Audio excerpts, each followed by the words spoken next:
This is a one variable inequality, and we can test these inequalities by just plugging in numbers along the number line. So I'm just going to draw my number line in here. Okay, and at x equals 0, -7, -3, -2, and those are my boundary. Those are my test points.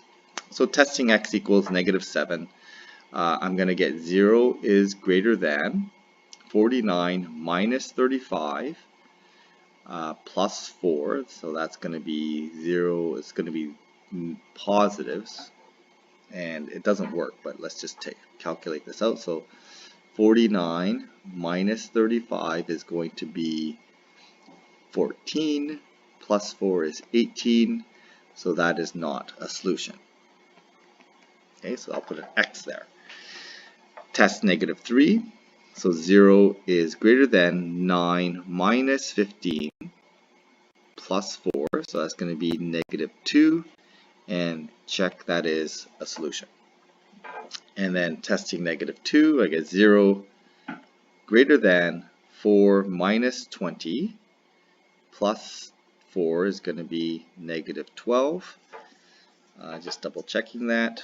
4 is 12, or 8, minus 20 is -12. Again, check those. That seems to work. And 0, when I plug in 0, 0 is greater than 0 plus 4. And 0 is greater than 4. No, that's not true. So that one doesn't work.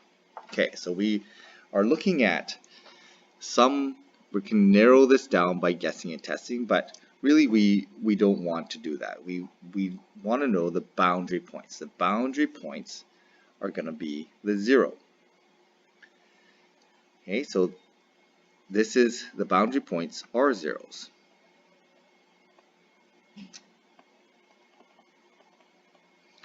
Are the zeros. Okay, so if I want to go ahead and solve this then, instead of just guessing and testing, I really need to know where the zeros are. So I'm going to factor this.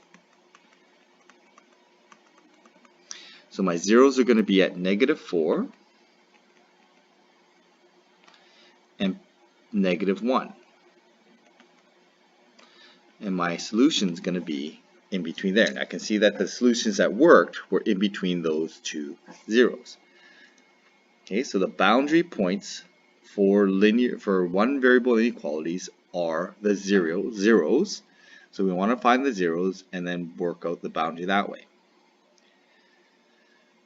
Here we have a two variable inequality, so we need to test the x and y coordinates. I'm going to test these x and y coordinates. Okay, so I'm going to draw my graph here.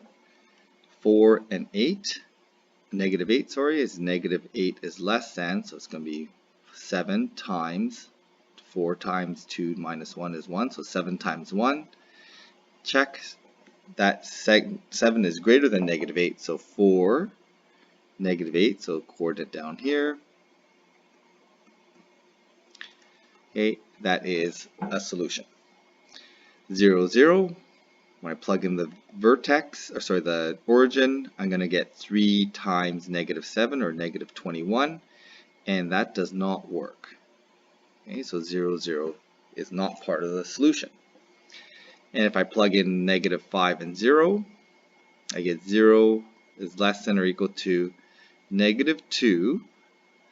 I'm just going to write this down because it looks like it's hard to keep track of here. So -2 times -17, that's going to be positive. And that is definitely bigger than 0. Okay, so -5 and 0 is part of the solution.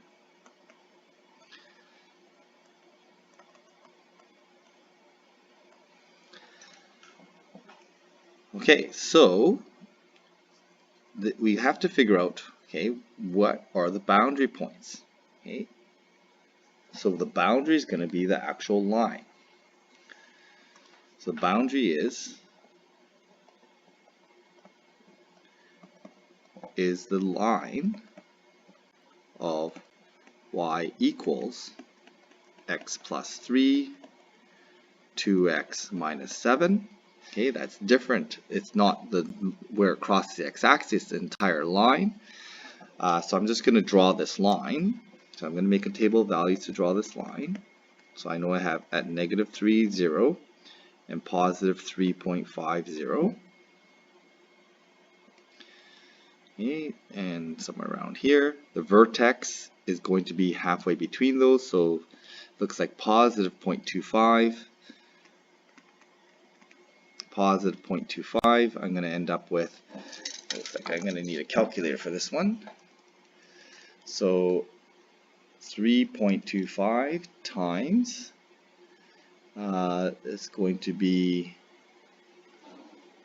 0.5 minus 7, so negative 6.5.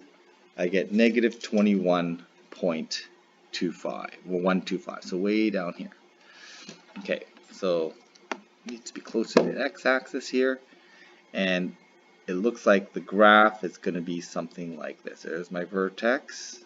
It's going to be like that. Okay, and so where am I looking for this? My solutions on this? Well, the boundary is here, and I can see that these are my checks here. This is not a solution, so I know that my solution is going to be in this region that is below that line.